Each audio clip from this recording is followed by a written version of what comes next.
तर प्रशांत कोरटकर दुबईला पळून गेल्याची चर्चा, सूत्रांची माहिती। कोल्हापूर पोलिसांच्या पथकाकडून कोरटकरचा सध्या शोध सुरू आहे। प्रशांत कोरटकरचा दुबईमधील एक फोटो सध्या व्हायरल होतोय, त्यामुळे चर्चेनं उधाण आलंय। हा फोटो सध्या दुबईमधला असल्याचं कळतंय, त्यामुळे प्रशांत कोरटकर हा दुबईला पळाला का हा प्रश्न या निमित्ताने उपस्थित झालेला आहे। कोल्हापूर पोलिसांच्या पथकाकडून सध्या कोरटकरचा शोध सुरू आहे आणि त्यात हा फोटो समोर आल्याने विविध चर्चांना उधाण आलेलं आहे। तर हा प्रशांत कोरटकरचा फोटो दुबईमधला असल्याचं कळतंय, त्यामुळे सूत्रांमार्फत खात्रीलायक सूत्रांमार्फत जी माहिती मिळालेली आहे त्यानुसार प्रशांत कोरटकर हा दुबईला पळाला अशी ही माहिती आहे। प्रशांत कोरटकरचा हा दुबईमधला फोटो आपण पाहतोय। TV9 तुम्हाला हा एक्सक्लुझिव्हली फोटो दाखवतोय।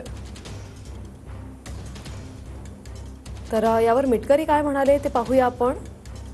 कोरटकर दुबईत पळून गेल्याची माहिती समोर। पाताळात जरी गेला तरी याला शोधून आणणं सरकार समोरचं आता मोठं आव्हान ठरलेलं आहे।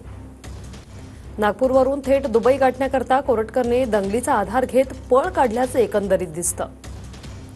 गृह खात्याने त्याला तात्काळ मुसक्या आवळून भारतात आणावं असं मिटकरी यांनी म्हटलंय।